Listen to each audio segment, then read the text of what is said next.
Hello, welcome to The Naked Scientists. This week's programme comes to you from two sides of the world, Perth in Western Australia and Cambridge in England.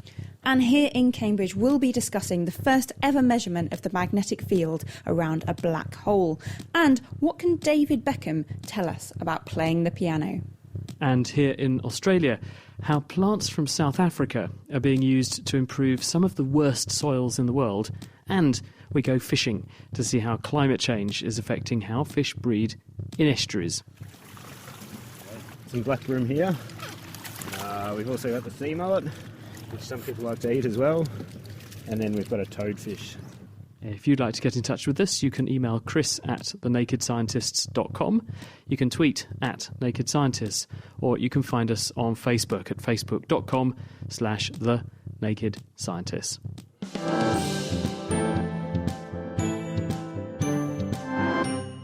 Hello, I'm Dominic Ford, and also joining me in Cambridge to take a look at the news headlines is Kate Lamble. Kate, what's caught your eye? I don't know whether you watch Time Team, but essentially Tony Robinson turns up in your back garden and finds a bit of a wall that's meant to be part of a 15th century monastery or something. But also, on a lot of those archaeological programmes, you see them uncovering skeletons, human remains from as far back as the Middle Ages and earlier. Now, if you've ever seen them uncover a skeleton, you see them sort of brushing away the soil, slowly uncovering the bones before lifting them out. And these bones can tell us a lot about how the person lived, what they looked like, how tall they were, and illnesses that they suffered. But you never look at the soil. That's wheelbarrowed away and chucked away somewhere. But what some scientists in Denmark are saying this week is that that's the wrong thing to do. That soil can actually also tell us a lot about how the humans lived and died. So when we die and we're buried, our body and the soft tissues rot away and we're left with the bones. But what they're saying is that all the chemicals and the organic compounds in our tissues go into the soil. Now, a lot of these react with the soil around it or get washed away by groundwater, but some of them, and in particular mercury, which is what they're looking at, stick around. And if you can find these elements in the soil where the soft tissue was and not in the other soil around it, you know that that's definitely come from the decomposed body. Now, what mercury used to be used for in the Middle Ages is a medicine. Now, we know today that it's pretty poisonous, but it used to be given as a medicine for lots of different illnesses. And archaeologists have long been able to test people's bones to see whether they've been given mercury, but it only tells us whether they've been given mercury years before their death, so they either have or they haven't. What they can do with this new soil analysis is they can look at the specific soil around where the person's lungs used to be, where their liver used to be, and where their kidney used to be. And that can tell us how recently they were given mercury and how often. So is that because the mercury is being transported around the body, and depending upon how far it's got, you know how long it's had to get through the bloodstream? We know that poisons in our body, when they're taken out of our blood, they get left in our livers and our kidneys, which are the parts of our body which clean the poisons out of our bloodstream. So mercury was given as a medicine, as a vapour, you inhaled it, but the mercury was actually taken out of our lungs fairly quickly. So you know, if you can find a high mercury concentration where someone's lungs used to be, that they were given mercury a day and a half before their death. So one of the case studies that they've given is this 10-year-old child, and they found that there's a very high concentration of mercury in their kidneys, showing that they were given it quite a long time ago, but also a high concentration in their lungs. So we can presume from that this child had a long illness, they were given mercury as a treatment, it didn't work, maybe they got better for a short period of time, but then there was another event just before they died, a day or so before, that caused them to get gravely ill, and they were given a big dose of mercury to try and get them through that. It didn't work and they died. So this gives us in a far more detail than we've ever been able to know before exactly what happened in the few days before these people died. So this is quite a radically new methodology for archaeology. You're having to preserve this soil. I guess there's always this debate over, is it better to dig something up now, or do you want to leave it for 10 years until potentially we have new and better techniques? Yes, well, a lot of that goes on in places like China. A lot of the terracotta warriors aren't being dug up at the moment because we hope that our techniques will get better in the future. But what I think people are suggesting here is, while we can think about all the wheelbarrows of soil and information that we've chucked away over the years, if we can take samples now, as long as we keep them around, even if our techniques improve in the future, we'll be able to go back and look at them. And it's really horrifying to think just how much information has been thrown away in those wheelbarrows of soil. Now, a paper I've been looking at this week is about the first measurement of the magnetic field of a black hole. Now, there's actually quite a big black hole at the centre of our galaxy. This is the nearest example of a black hole to our own sun, and it weighs millions of times the mass of our sun. Now, black holes are formed at the ends of the lives of stars, and all the mass of that star just collapses down to this very dense object, and nothing can then escape the gravity of that black hole.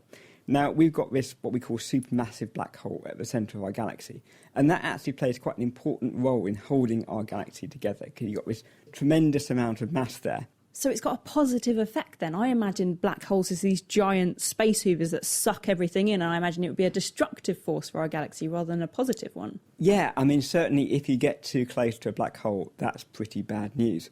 But what the galaxy needs is lots of gravitational glue to hold all of its mass together. It's whirling around, remember.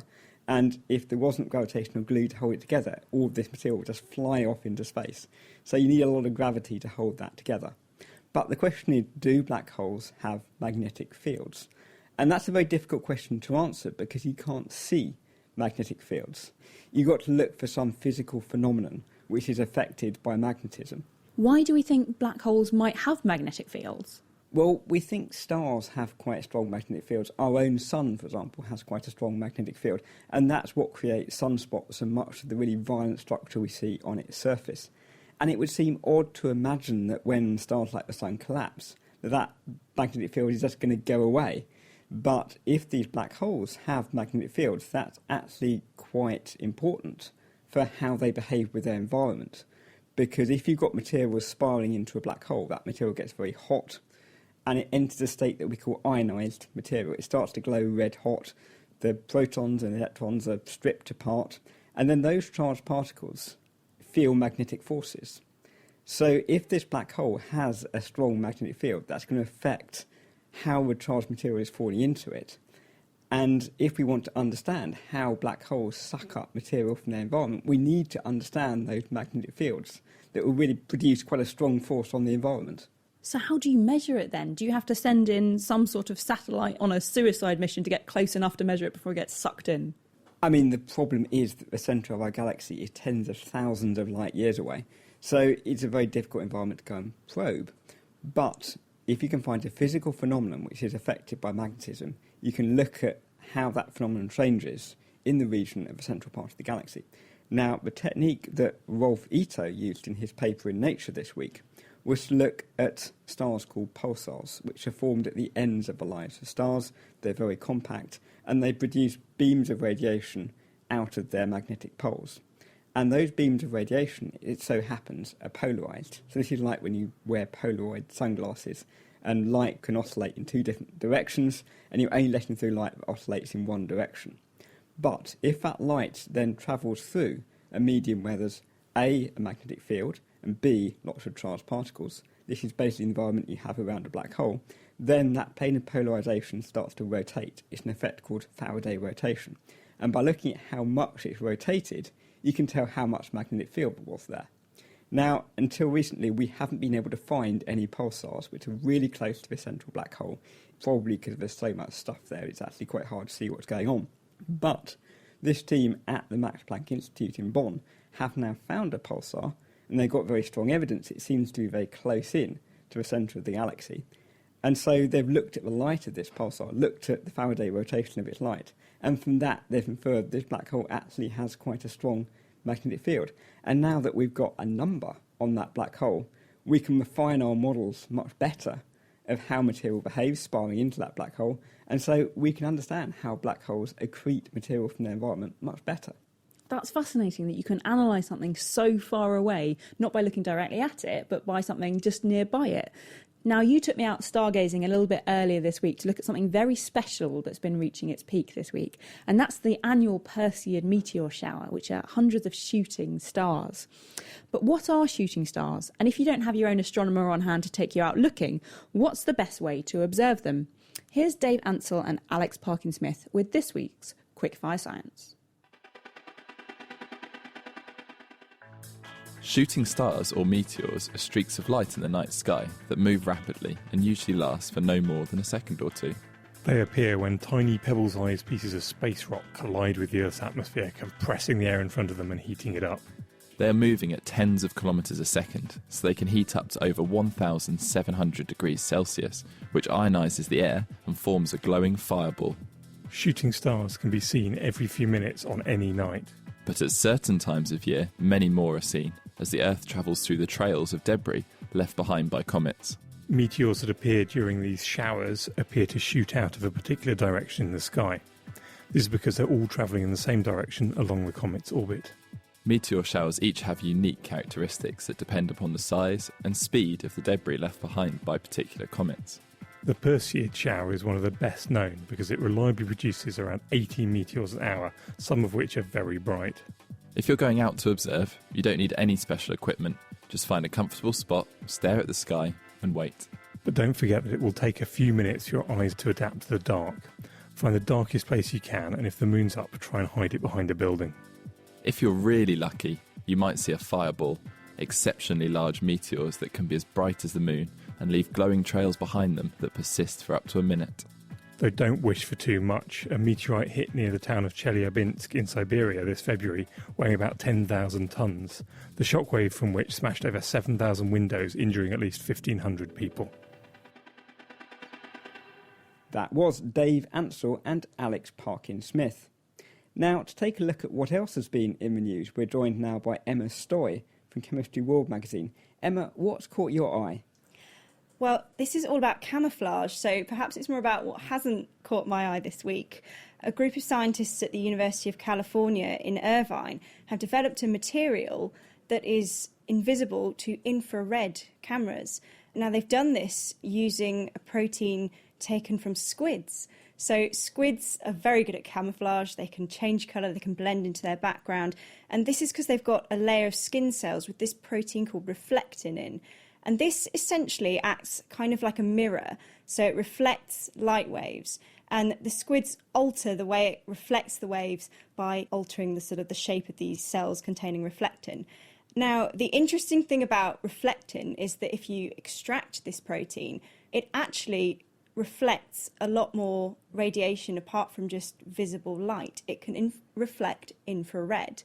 And this is what interested this team. So the military, we see all these camouflage clothing and a lot of effort goes into disguising buildings and things like that. Is infrared the thing that we've yet to tackle? Is that the thing that we're really interested in here? Absolutely. So we're quite good at visual camouflage. You've got all your camouflage gear, camouflage makeup. But the problem is it's very difficult to hide from an infrared camera because infrared detect basically heat. So even if someone's very well camouflaged against, say, you've got a foliage background, if you point an infrared camera on them, they're emitting a lot more heat than the trees. So they're going to stick out like a sore thumb against the trees. So I think what the idea is here is to develop a sort of infrared reflecting paint that you could cover somebody in, and then that would reflect the infrared of the surroundings and just mimic that signature so that it'd be much harder to detect with an infrared camera. So you talked about this reflectin being put into bacteria. So would this infrared reflecting paint need to contain all these bacteria that would need to be a living paint, as it were? You're really only using the bacteria to what's called recombinantly express that protein. So basically you're manufacturing that protein outside the squid, because I don't think it would be particularly pleasant to try and coat yourself in squid skin. So what this group had done was try and create their own sort of simplified version of the squid skin. So they've taken this protein, they've coated it onto what's essentially a glass slide with some graphene oxide underneath it, which is this dark layer which provides a better contrast. And then they've found ways to poke it around, basically, to kind of chemically change that protein and alter the kinds of wavelengths of light it can reflect. And so if you apply various stimuli to this protein, it'll change its shape, so it'll swell up into essentially what's a layer of jelly, really. And they found eventually that if you put concentrated acetic acid vapour, basically vinegar, onto it, it swells up enough to reflect infrared long wavelength radiation. And you can tune it, so you can alter how much it swells up and you can get the level of infrared reflectance just right so that it blends into whatever level its surroundings are emitting. So that sounds great, but you do have to spray yourself with jelly and then spray yourself in the eye with vinegar? Yes, I mean, it's not ideal at the moment. At the moment, it's more of a sort of proof of concept. In terms of painting yourself with the jelly, in a way that's kind of useful because then you have a sort of a washable, biodegradable material that you're doing this with and kind of non-toxic. But the vinegar would definitely be a problem. I think what they're looking at now is to find a way of doing this, which is a bit more like the squid, so using a mechanical perhaps or an electrical stimulus to tune these infrared reflective properties rather than a chemical one. Emma, thank you very much. That was Emma Stoy from Chemistry World magazine. Now, Kate, you've got a riddle for us. What's this? Yes, I have. So what can David Beckham tell us about playing the piano? I'm not sure he's a very noted concert pianist, is he? Well, I don't know if his keyboard skills are as good as his free kicks, but in this case, it's all about his name. And that's because David Beckham is a really good example of co-articulation. Now, that's something that we find in speech, where basically we change the sounds that we produce based on the sounds that have come just before and just afterwards. So if I say his two names separately, David and Beckham, you can hear that I say a D on the end of David, like there should be.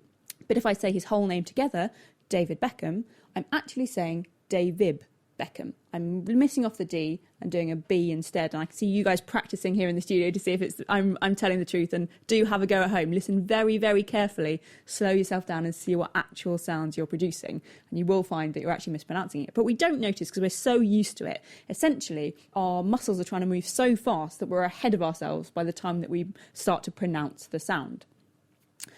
So we've known for a really long time that this happens in our speech, but what scientists of Minnesota have done is they've had a look at 10 piano players, some of them amateur and some of them professional, and they've asked them to play 14 pieces of music for them. And while they've been playing, they've been measuring a couple of things: how hard they've been hitting the keys, how closely they stick to a metronome, to a timing device, and also they've been putting electrodes on their hands to look at the muscle activity. And they've been finding that as they play the piano, they do exactly the same thing. They use co-articulation, and how they play the notes depends on the notes that have come just before and just afterwards. So obviously, if you're changing how hard you're hitting the notes or the fluency or the rhythm with which you're playing it, you play the notes in a slightly different way. Exactly the same thing is happening. So that means if you're plodding along at home playing the piano, sometimes you learn just by pressing the individual keys one after another. And it doesn't quite sound like the tune that you're trying to play at home. You're trying Greensleeves and it's sort of sounding a bit ploddy. Now, that's probably because you're not doing the same co-articulation that piano players are when they become fluent. You're playing the notes individually with exactly the same force and same rhythm, and playing them together just the way we play it makes it sound more fluent. And if you'd like to follow up on any of the stories we've discussed this week, the transcripts and references are online at nakedscientist.com/news. Now, in past times, if your heart stopped beating, that probably meant that you wouldn't live to tell the tale. But modern medical techniques mean that many heart attack patients survive, and those who've been that near to death often say that they experience bright lights or other strange phenomena. Until now, doctors have struggled to understand why, but Gino Borgeson looked into the question in a paper in PNAS this week. In the literature, what I find is 10 to 20% of cardiac arrest survivors have their near-death experiences. There are various kinds. They're not all identical, but there are some common threads, such as seeing bright light. But I even think that number is underestimation, because a lot of people are afraid to speak up about their experiences. They're afraid to be ridiculed. They're not convinced it's really supernatural, but yet really science hasn't provided any answers. And I think I might be biased, but I think our study might be really the first attempt, and then I'm sure many more will follow. How do you go about investigating near-death experiences? Because obviously when a human is having a near-death experience, we've normally got other things to worry about than measuring their brainwaves. That's right. Oh, yeah. I mean, if I know somebody's about to have near-death experiences, the first instinct is to save them rather than to stick electrodes in their brain. So I think to do that kind of studies for individuals with cardiac arrest is really tough, unless you know somebody's going to have a pre-scheduled brain operation, and we could perhaps give them EEG electrode recording just in case that patients, when they wake up, they report some kind of near-death experiences. I think those might be the kind of more feasible studies one could perform in the future if there are sufficient number of patients who actually are available for neurosurgeons to gather data from. So until we can get those human subjects, what subjects did you use in this study, and how did you go about looking at this phenomenon? Well, rodents are standard animal models for our studies, whether it's rats and mice, and that is just the reality of today's scientific research. So what we did is to give them anesthetics and make sure they're not sensing any pain, and then we gave them lethal injection to the heart to stop the heart. During this whole time, we monitor their brain activity by placing 6 electrodes in distant parts of the brain, and the results were all published in the paper. And far from the brain going quiet after death, it actually became quite active. Exactly. So that's what actually we're really surprised to find. Measurable activity is all we were predicting, maybe something comparable to the levels you would see when animals awake.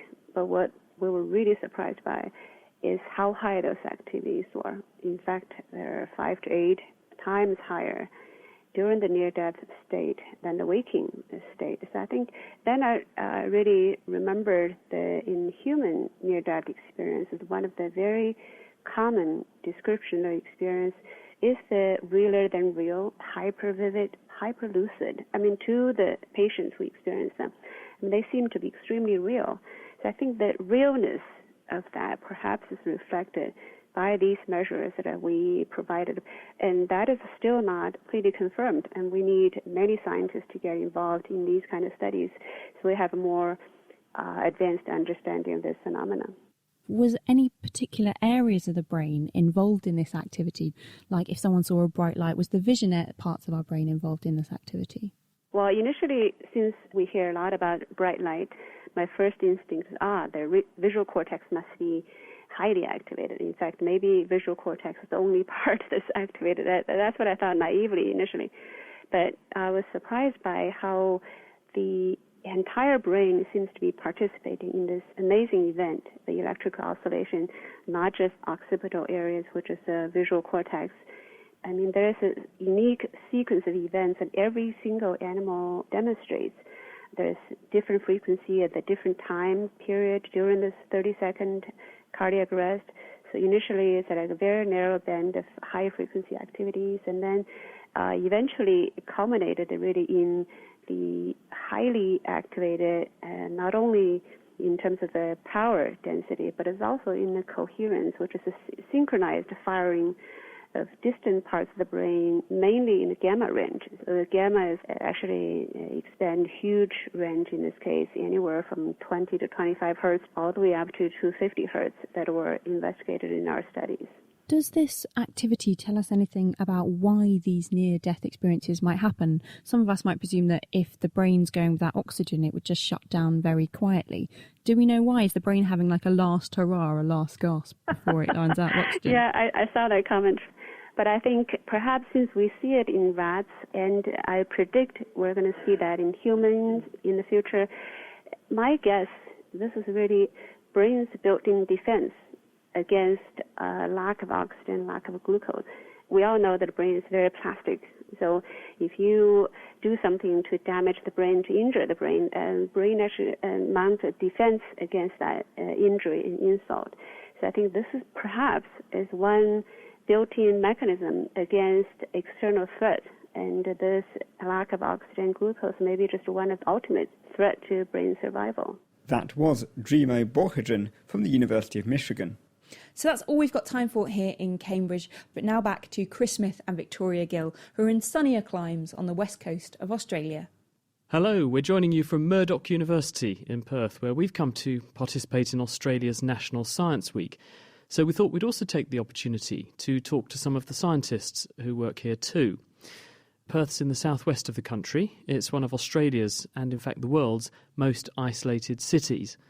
It's thousands of kilometres from here to any other major centre, but it is beautiful and supposedly also the sunniest city in the world. Perth sits on the Swan and the Canning rivers, and it's home to about 2 million people. The major local industries are mining, winemaking and agriculture. This region's also a research powerhouse. Part of the world's most powerful telescope, the Square Kilometre Array, is being developed and coordinated from here. And Perth also has its own Nobel Prize winner in Barry Marshall, who co-discovered the bacterium Helicobacter pylori as the cause of stomach ulcers, famously giving himself a dose of the stuff. But a major priority for Western Australia is sustainable food production.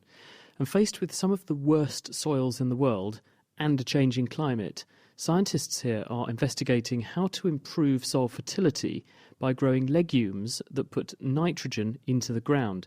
Most native legumes here are laced with toxins, so animals, including sheep, can't eat them. But it's not just a simple case of bringing in desert-adapted species from other countries. I'm Professor John Howson. I'm at the Centre for Rhizobium Studies at Murdoch University.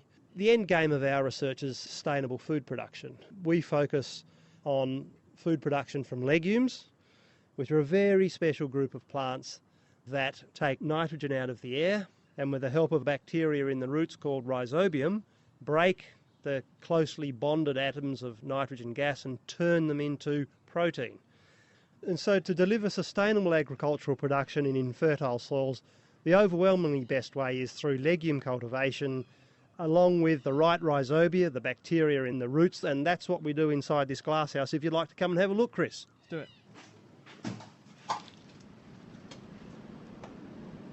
We're exposed here very heavily to a changing climate.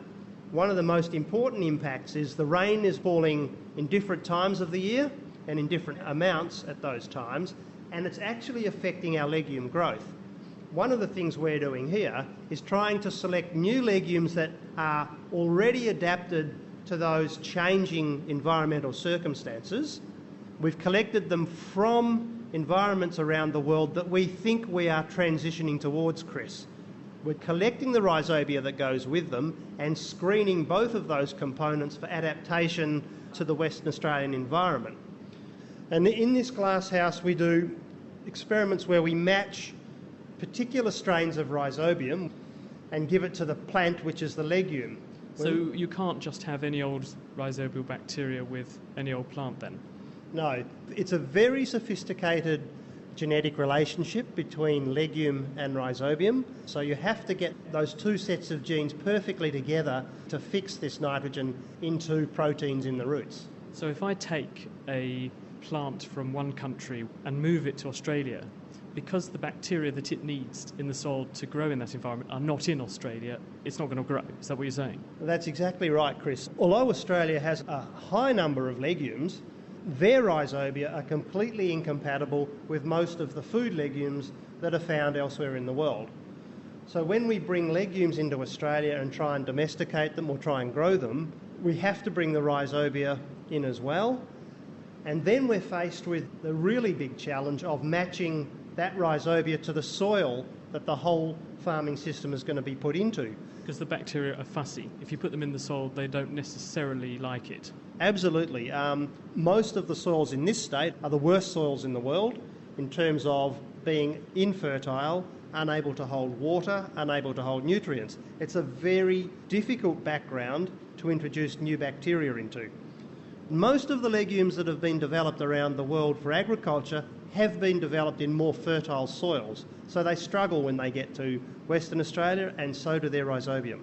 So are you then trying to find a combination of bugs that will go well with the plants and will go well with the soil? Is that the challenge? That's exactly the challenge, because when you start with the bugs, not all of them have the genetic machinery to fix nitrogen perfectly, so we have to first screen the bugs for those that are capable of high levels of nitrogen fixation. Once we've got a cohort of those bugs, we then take them to the field, and over a period of several years we look at how well they can persist and colonise our soils year in, year out. So talk us through these experiments, because you have a whole raft of plants growing in front of us, some of which look healthier than others. Yeah, this is actually an experiment trying to match a strain of rhizobium that will fix nitrogen optimally with these bean plants. We have a pot of very infertile soil. We've added all the nutrients that we need for the legume growth except nitrogen, and we've added different strains of the rhizobia to select the ones that are going to fix nitrogen best. If you move over here to the right, many of these pots hold beans that are rather short, they're yellow, the leaves are dropping off, they're going brown. That's a symptom of a poor rhizobium in symbiosis with this particular bean. Now on your left here, Chris, you can see some really dark green beans. They're healthy, there's not a spot on them. They've got a very good strain of rhizobium. Let me show you what these look like. I'm going to pull one of these plants out of the pot. You can see these big round blobs on the roots, about the size of a thumbnail. That's a nodule. Now I'm going to scrape that nodule open with my fingernail, and you'll see inside that nodule a beautiful red piece of plant tissue that actually looks like a nice steak. It's that red. It does. Well, that red is leg hemoglobin. It's the same sort of protein that we have in our blood called hemoglobin, and it carries oxygen. The enzyme that the bacteria uses to break that tightly bonded nitrogen molecule is sensitive to oxygen. So the plant soaks up all the available oxygen using that leg hemoglobin. Yes, this bright red leg hemoglobin soaks up the oxygen out of the air and trickles it back into the nodule where it's used by the rhizobium for respiration, but it's not in great enough quantity to denature the nitrogenase enzyme. And if I were to zoom in on this nodule with a microscope, where would the bacteria be? Okay, so the bacteria are located in special pockets called symbiosomes that the nodule cell forms specifically for the rhizobium. So once you have this genetic conversation between rhizobium and plant working well, the symbiosome will develop and form a beautiful little house for the rhizobium that then becomes a nitrogen production factory. Just mind yourself on this fence. It's to keep the bandicoots out and the rabbits out of the plot area. My name is Ron Yates and I'm from the Department of Agriculture and Food in Western Australia. We're at the back of Murdoch University. This is our little trial plot, and this is where we test some of our legumes that we brought from overseas. What are we looking at? What we're looking here is Lobekia ambiguum. It's a perennial legume from the Western Cape of South Africa. It's very interesting to us because it comes from a very dry, arid environment, and we think it has potential to grow in Western Australia. Very thin, spindly stems, very low leaf area, looks like a thing I would describe as a succulent with lots of nice yellow flowers on the top in long, thin spears. Yes, just the habit of the plant, it looks very drought adapted. Thin leaves, so less transpiration and less water loss from the plant. Most of the growing points under the ground, which makes it very adaptable to grazing pressure, mainly sheep in Western Australia. Were I to put a fork into the ground, and I'm not going to do that, don't worry, and dig this up, what would I see? What you'd see is this big taproot, at least 3 metres. 3 metres? 3 metres. This is not a very big plant. No, but most of its energy in the first 2 years goes into its root system. And this is, I suppose, a metre across. How much nitrogen can that fix?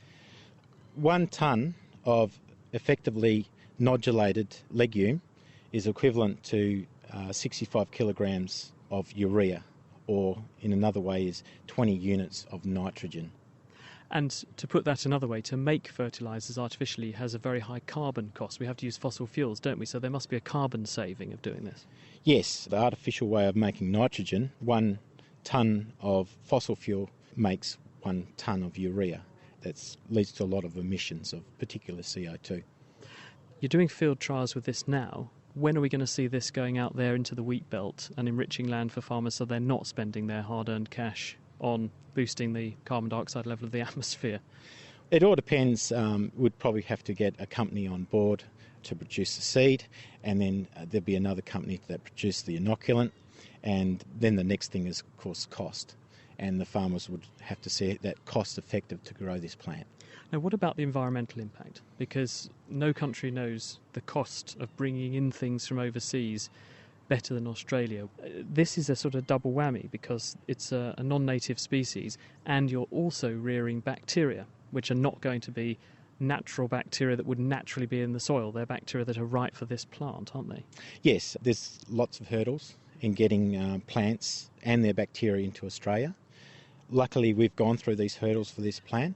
The big problem that we do worry about is it becoming a pest or a weed. This plant has ticked the box that we believe and they believe that it's not going to become a problem. Ron Yates, and before him, Murdoch University's John Howison. You're listening to The Naked Scientist with a special edition from Perth with me, Chris Smith, and with Victoria Gill. Now, Perth sits very close to the coast, right on the estuaries of its two rivers. And where seawater meets freshwater, the environment is extremely dynamic for the fish that live in the estuary and ultimately for the people who want to catch them. A team of researchers from Murdoch University is studying one of the most prized and relied upon estuary catches, black bream. They're tagging and tracking the fish to find out what happens to them as the amount of fresh water decreases. As years of drought continue across Australia, this work could show how we can expect these environments and the animals that live in them to respond. I joined the team on a scientific fishing trip in the Perth suburbs. So I'm standing on the boat ramp looking at the beautiful, wide Canning River. It's looking like a mill pond at the moment. It's a gorgeous afternoon. And I'm with Joel Williams from Murdoch University. What exactly are we going to do today? So today we're going to take the boat out. We're going to go about 500 metres upstream of the Canning River, and we're going to do some seine netting to collect black bream. Why black bream in particular? Why is this species of such interest to your research? Well, it's such a unique species. Black breams are a member of the Sparridae family. It's unique in that it completes its entire life cycle within an estuary, and it's also a highly popular fish with the recreational anglers. They like to target and eat them. Today we're going to be going out tagging some new fish. We haven't tagged that many fish yet because it's the start of the program, but there's every chance we may catch a tagged fish. Okay, so let's take the boat out and get going. No worries.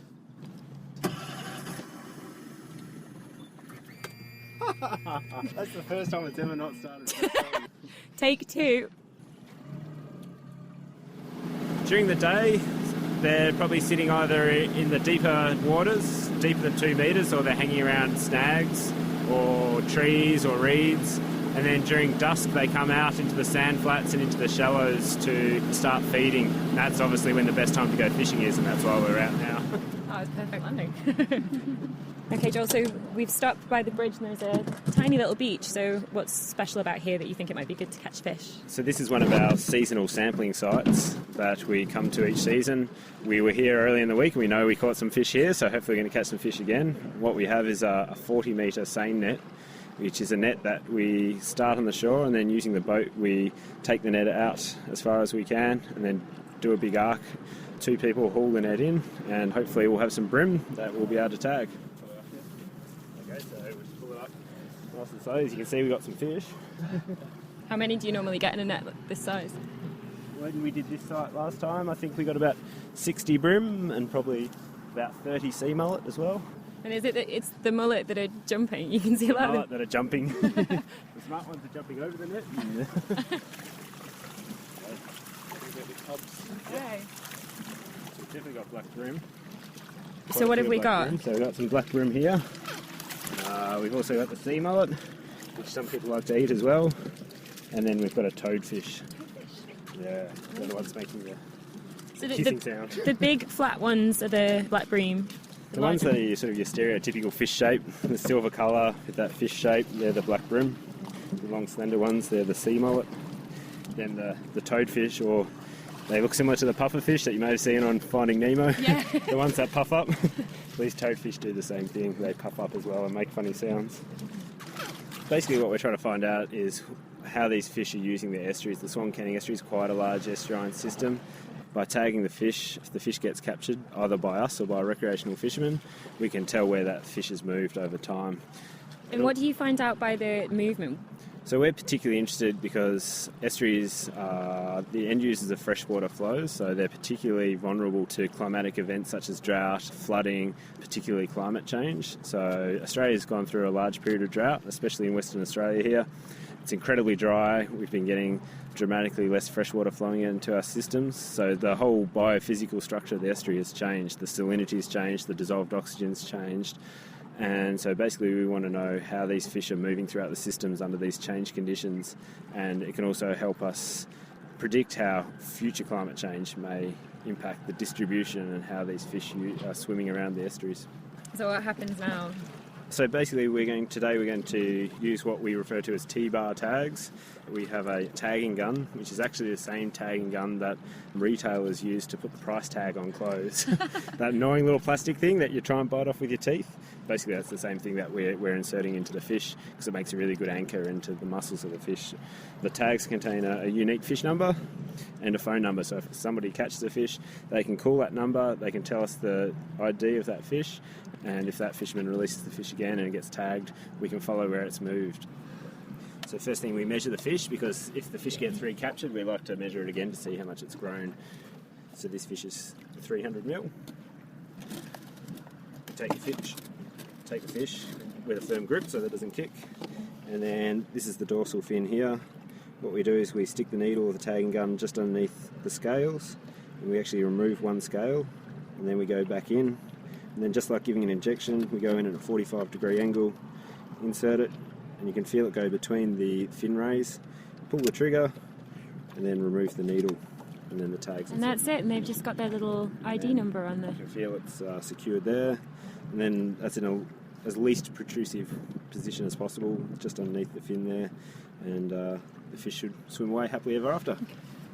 Have you gathered information from this particular species that's shown you how they are responding to environmental change, and particularly to climate change and the drought that's been going for so long in Australia? Yeah, so I've actually originally came from Melbourne University, where I recently completed my PhD, and as a part of that project we did a similar study using what we call acoustic telemetry or acoustic tags. That's where we surgically implant a transmitter. It's about the size of a AAA battery, and then we place receivers throughout the estuary, and so we can basically know exactly where these fish are at any given time throughout the year. And what I found is that freshwater flow was so low due to the drought that saline water had moved a long way upstream, and so had the fish. So apart from changing where these fish are and then maybe changing where the recreational fishermen want to catch them, what other larger effects could that be having on the ecology of this estuary? The fish, especially during the spawning season, are moving upstream. Upstream, the river channel's a lot smaller, which means that the area of spawning habitat's potentially reduced, whereas previously they may have been spawning in the estuary basins where you have these basically large lakes which increase the size of the spawning area.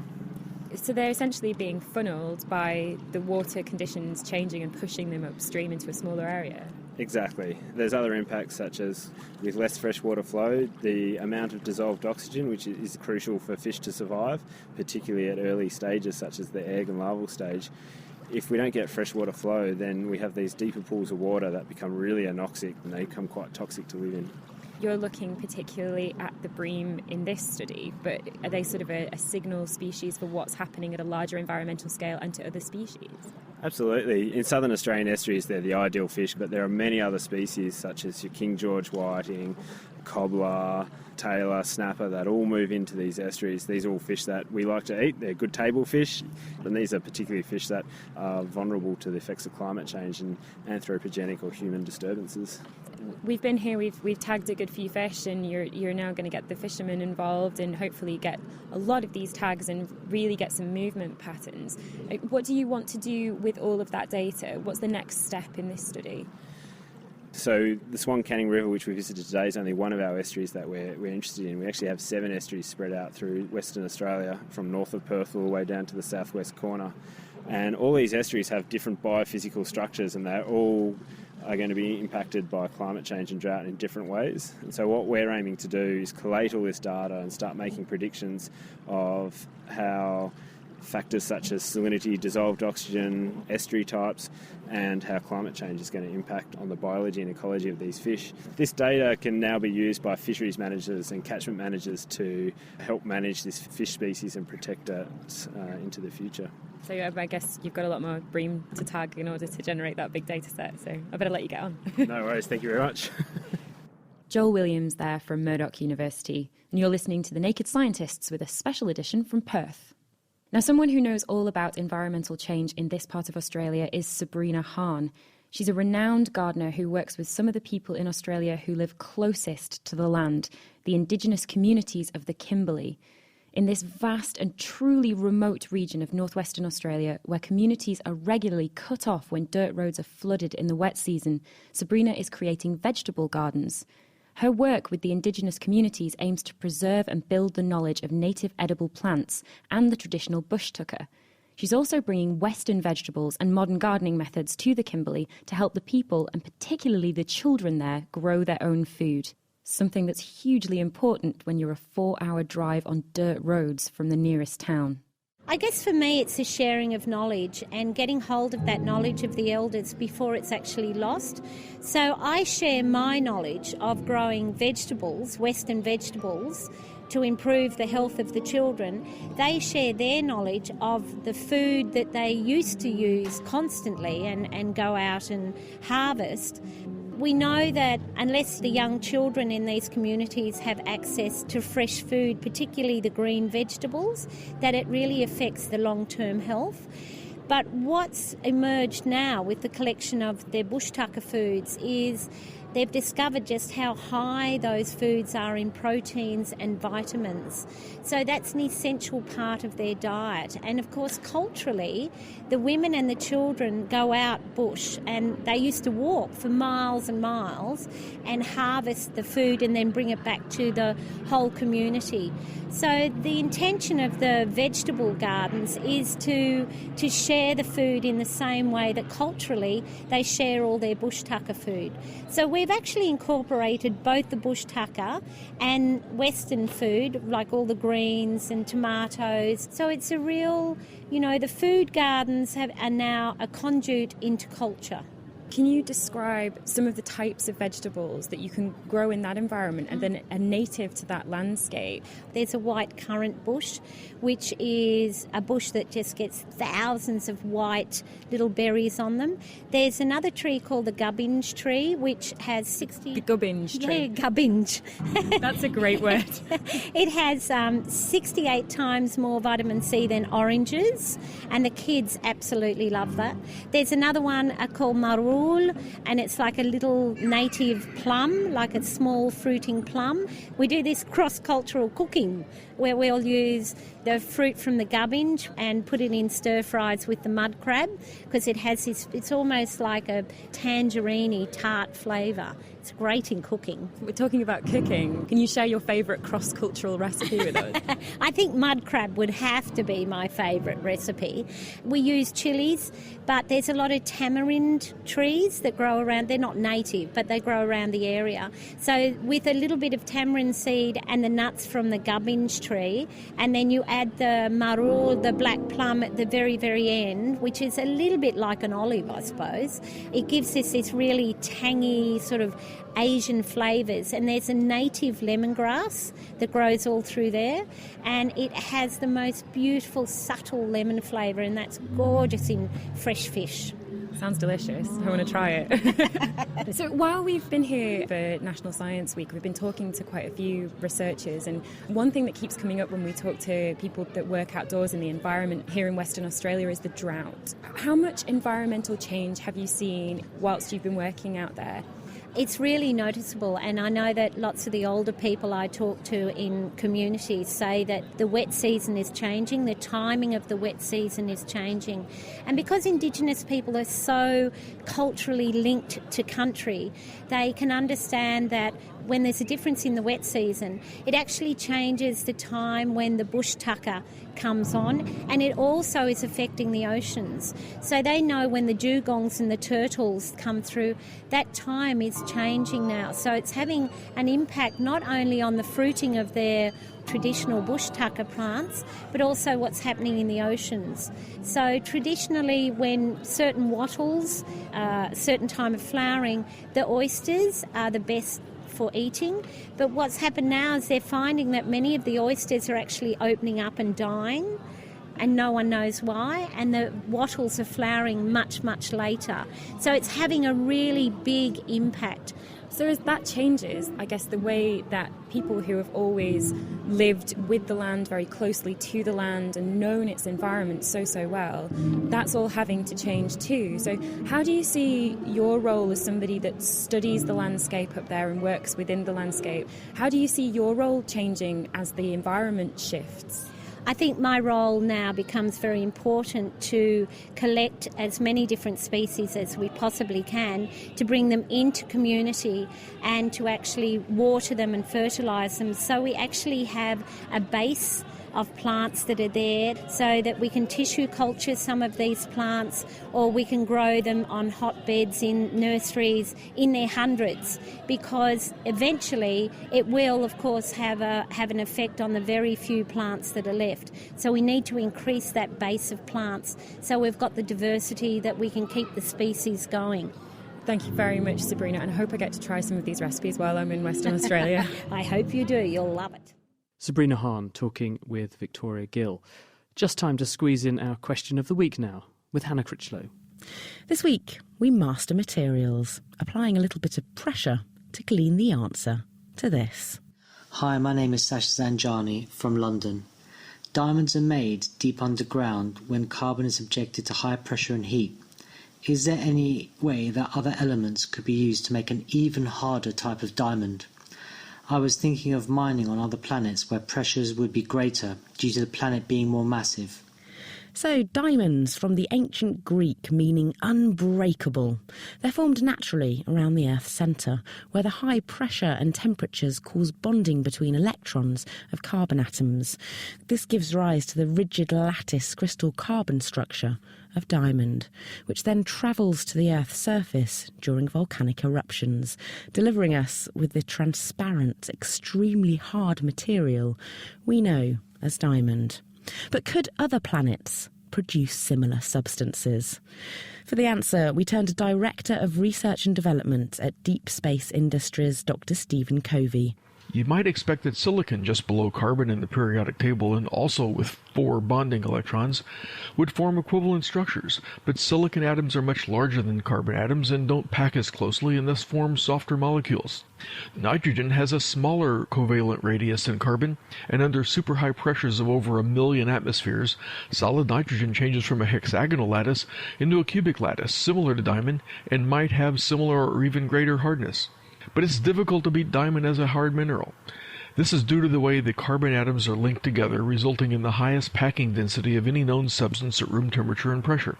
But there may indeed be other ultra-hard materials formed at extremely high pressures. In February of 2009, a paper in Physical Review Letters reported that Wurtzite-structured boron nitride may be 18% harder than diamond, and that another carbon mineral, lonsdaleite, is 58% harder than diamond. And in January of 2013, the journal Nature reported the production of ultra-hard nano-twinned cubic boron nitride by researchers from the University of Chicago, which also appeared to be harder than diamond. So if the conditions are right, then harder minerals than diamond may indeed be formed in the depths of large planets. Whether or not they are stable enough to be brought to the surface without reverting to softer forms is another question altogether. Thanks, Stephen. So mixing different molecules in the lab can produce materials harder than diamond, but we don't yet know if they would be stable enough to be produced naturally up there in space. Fizzing on, we next get effervescent over this. Hi, this is Bella, and my question is, why does a glass of fizzy drink bubble over when ice cubes are dropped into it? Have you also noticed carbonated drinks bubbling over when an ice cube is added? And if so, why does it happen?